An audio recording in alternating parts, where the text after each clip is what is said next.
Everybody, this is Jim at SP500chart.com. It's Sunday afternoon, October 7th, 2012, and we're going to look at what happened in the S&P this past week, and as well as what happened on Friday. But I want to remind you before we get started that the website and the video are for educational purposes only. Nothing stated at the site or in this video is intended to be used as investment advice. I can draw lines on charts, but you have to draw your own conclusions from your own research. And you need to make investment decisions that are suitable for your personal financial situation. I'm not a licensed financial professional, just a guy that draws lines on charts.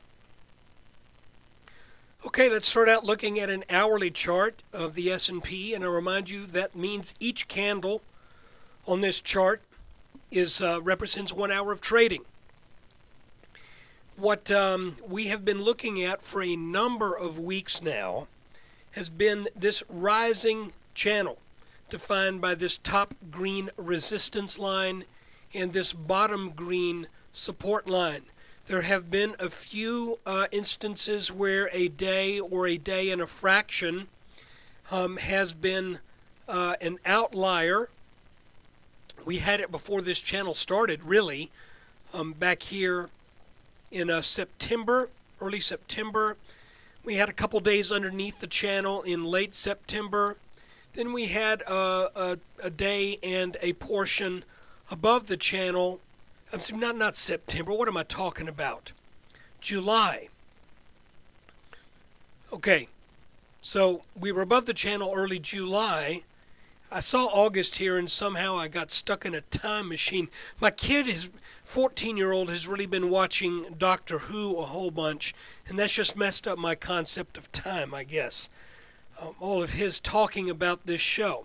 So anyway, July, over the top of the channel, later July, under the channel, then again in September, we got over the top of this channel in a way that looked like it might have been a blow-off top.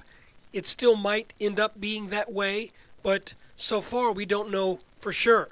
We have a horizontal support line that is very important, just at 1400, maybe a tad under that. That's a line we should keep in mind. Now, what happened during the week? Well, if we look at a 30-minute chart, you can see that we identified this triangle back a couple weeks ago and stated that if this triangle breaks out to the downside, we should get a move down to about 1426. It did break out to the downside, but the move stopped at about 1430, which would have been roughly this bottom line of this rising channel. So we got some pretty good support there. Early in this past week, let's go to a 15-minute chart now. I extended the top line of this triangle, and with the idea that we made 1, 2, 3, 4, and 5 attacks on that line, the idea being that this market may be poised to run back up for this top line again, but the couple of things that would obviously have to happen, but that a sign that this is a more likely event would be if the S&P breaks out over this descending trend line.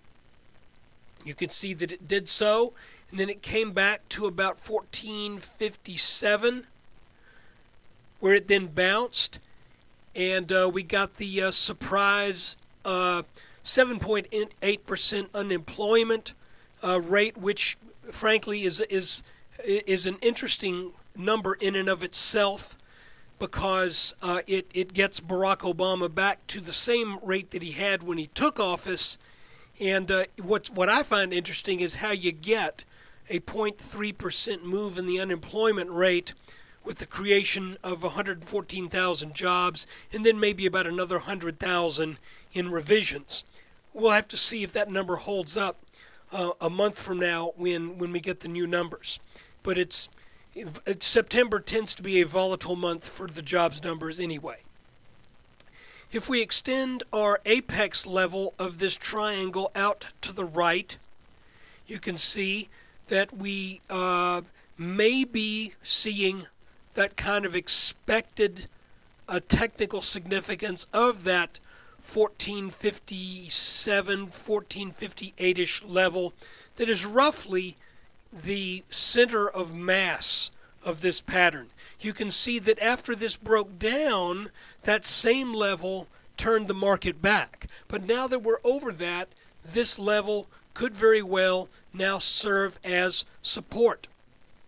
So guys, where we are right now in relation to the channel is we are we're just between the bottom and the top.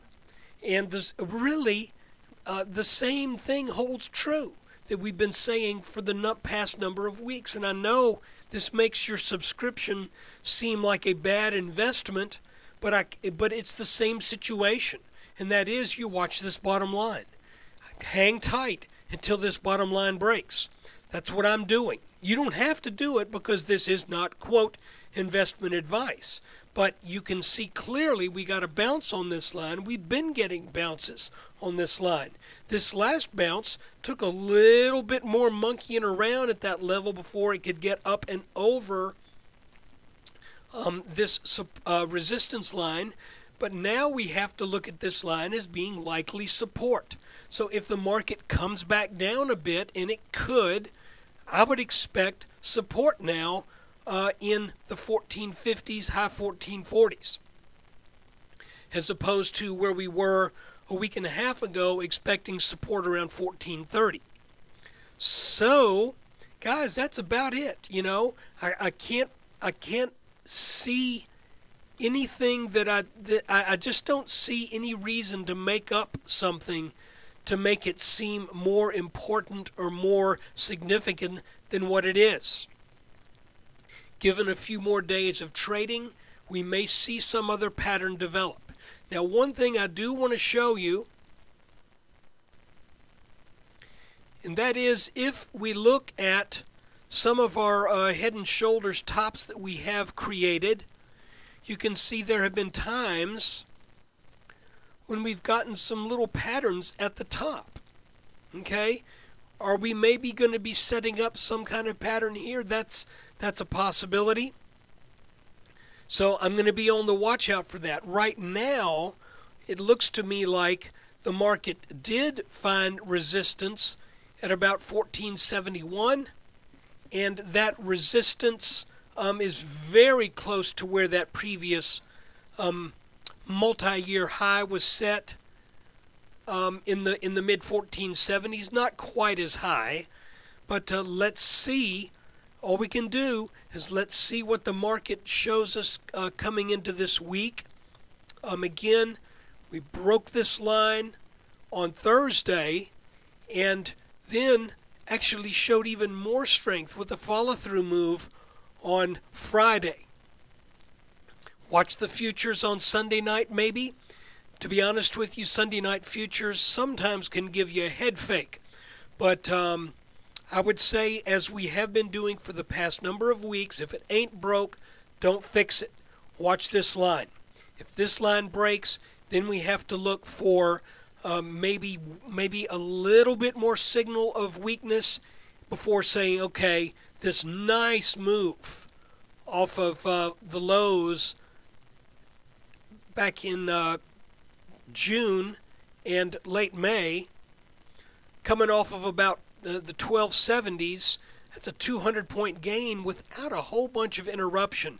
It looks to me like we may be due for a little downward leg. I don't think it's going to be as big as what we saw in 2011, and probably not as big as 2012.